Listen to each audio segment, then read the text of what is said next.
Shalom, damai di hati. Saudaraku yang dikasihi Tuhan, senang sekali berjumpa lagi dalam renungan harian keluarga. Di hari ini, Rabu 29 Januari 2025.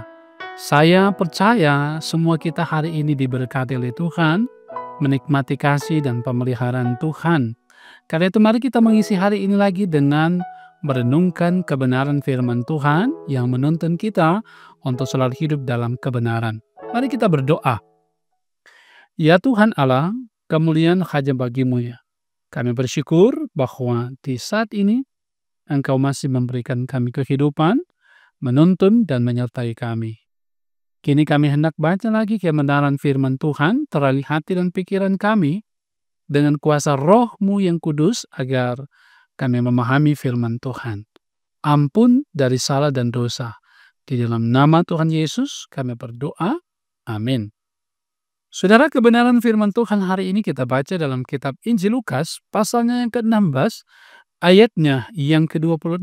Firman ditulis demikian. Selain daripada itu, di antara kami dan engkau terbentang jurang yang tidak terseberangi, supaya mereka yang mau pergi dari sini kepadamu, ataupun mereka yang mau datang dari situ kepada kami, tidak dapat menyeberang. Sudah demikian firman kita merenungkan dengan tema jurang yang tidak terseberangi. Keluarga Kristen yang dikasihi dan diberkati oleh Tuhan Yesus. Orang melakukan berbagai usaha untuk menyeberangi sungai, lautan, bahkan jurang sehingga bisa pergi dari satu tempat ke tempat yang lain. Usaha itu antara lain membuat jembatan yang kuat, kokoh, sekaligus indah kelihatannya. Tentunya usaha itu perlu diberikan penghargaan sebab ketika dibangun, jembatan yang menghubungkan dua kota atau desa maka akan berdampak dalam pembangunan dan kesejahteraan masyarakat yang ada. Nah, lalu bagaimana jika ada dua tempat yang tidak bisa diseberangi? Firman Tuhan hari ini berkata, selain daripada itu, antara kami dan engkau terbentang jurang yang tidak atau tak terseberangi. Ada jurang yang memisahkan antara alam maut, tempat siksaan yang berat, dan alam yang penuh sukacita, tempat Lazarus dan Bapa Abraham berada. Tempat itu tidak terseberangi sehingga mereka yang ada di alam maut tidak bisa pergi ke tempat Bapa Abraham. Demikian juga sebaliknya. Nah, dua alam yang berbeda yang terpisahkan oleh jurang yang tidak terseberangi menandakan bahwa alam maut dan alam yang penuh sukacita tidak dapat diperjumpakan dengan jembatan sepanjang dan sekuat apapun. Dua alam yang berbeda ini jelas tidak bisa bertemu karena itu menyangkut tempat orang-orang yang menerima penghukuman dari Tuhan Allah dan orang-orang yang hidup dalam kasih karunia-Nya. Nah, keluarga Kristen yang dikasihi dan diberkati oleh Tuhan Yesus.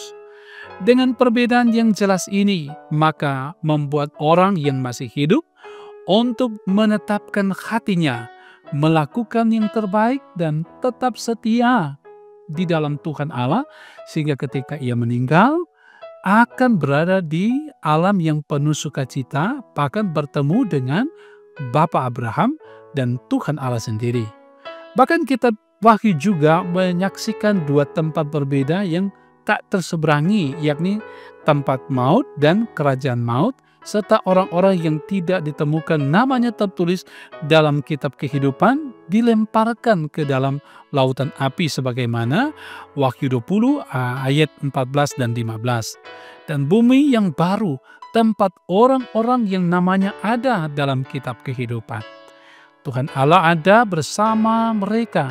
Di sana tidak ada ratap tangis, maut dan perkabungan. Wahyu 21 ayat 3 dan 4. Nah, keluarga Kristen yang dikasihi dan diberkati oleh Tuhan Yesus. Firman Tuhan hari ini mengingatkan kita sebagai orang percaya, keluarga Kristen, di mana ada orang tua dan anak-anak untuk percaya dan meyakini serta melakukan apa yang Tuhan Allah kehendaki. Berbuatlah apa yang baik, jujur dalam bekerja dan berusaha, setia dalam setiap usaha, dan lakukanlah dengan penuh tanggung jawab segala sesuatu yang Tuhan Allah percayakan kepada kita untuk dijalani. Apabila di antara kita diberikan kesempatan untuk melayani Tuhan Allah sebagai pelayan khusus, diaken, penatua, guru agama, dan pendeta, ataupun juga sebagai koordinator, motivator di kolom, di BIPRA, komisi kerja, lansia, dan lain sebagainya. Jalanilah semua itu dengan sukacita dan kesetiaan. Tuhan Allah tidak akan pernah meninggalkan kita semua. Ia pasti akan menuntun dan menyertai kita, kini dan sampai selama-lamanya. Amin. Mari berdoa. Tuhan Bapa kami di dalam sorga, kami kembali menyampaikan syukur puji terima kasih karena kasih dan anugerah-Mu selalu nyata dalam kehidupan kami. Engkau yang menyelamatkan kami, memberikan hidup bagi kami.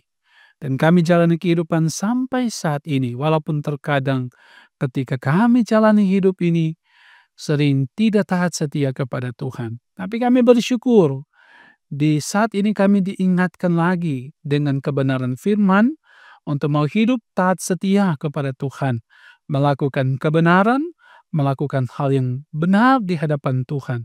Maka kelak ketika Tuhan mengambil kehidupan kami pun akan berada di satu tempat yang Tuhan sudah sediakan penuh dengan damai dan sukacita. Namun ketika kami dalam hidup melakukan hal-hal yang tidak Engkau kehendaki, tidak hidup dalam ketaatan, maka penghukuman menjadi bagian kehidupan kami. Tentu sebagai pribadi dan keluarga, bahkan persekutuan jemaat, kami mau memilih untuk hidup di dalam Tuhan. Karena itu sertai kami dalam jalani kehidupan ini Bapa. Ubah terus kehidupan kami, hati kami, perilaku kami, supaya semakin berkenan kepada Tuhan. Berkati keluarga kami, berkati jemaat-Mu, jemaat Maranatha Paselatan. Semua dari kolom 1 sampai 27 ada terus dalam pemberkatan dan penyertaan Tuhan. Termasuk semua jemaat umat-Mu yang terus mengikuti renungan harian keluarga ini, ada dalam tuntunan penyertaan Tuhan. Dikala kami ada dalam pergumulan, dikuatkan iman, entahkah kami yang sedang sakit dirawat di rumah sakit, ataupun dengan ada beban pergumulan lain tentang keluarga, tentang masa depan anak-anak, atau apapun itu ya Tuhan. Mampukan dan kuatkan kami dalam hikmat Tuhan menjalani kehidupan ini walaupun banyak tantangan dan persoalan. Kami yang penuh dengan sukacita oleh karena berbagai berkat Tuhan, biarlah sukacita terus ada terpancar dan Tuhan lengkapkan sukacita kami dengan berbagai berkat lain yang Tuhan tentu siapkan bagi kami. Sepanjang kehidupan kami persembahkan ke dalam tangan kasih Tuhan, termasuk hamba-hamba-Mu, pelayan khusus diaken, penatua, pendeta, para pemimpin gereja, bahkan pemimpin bangsa dan negara kami. Sepanjang hari ini, biarlah kami menikmati kasih dan anugerah-Mu. Dalam nama Yesus kami berdoa. Amin. Saudara kekasih dalam Tuhan, demikian renungan harian keluarga di hari ini.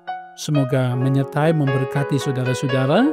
Jangan lupa selalu ikuti renungan harian keluarga ini. Jangan lupa juga like, subscribe, share, komen. Tuhan memberkati kita semua. Shalom, damai di hati.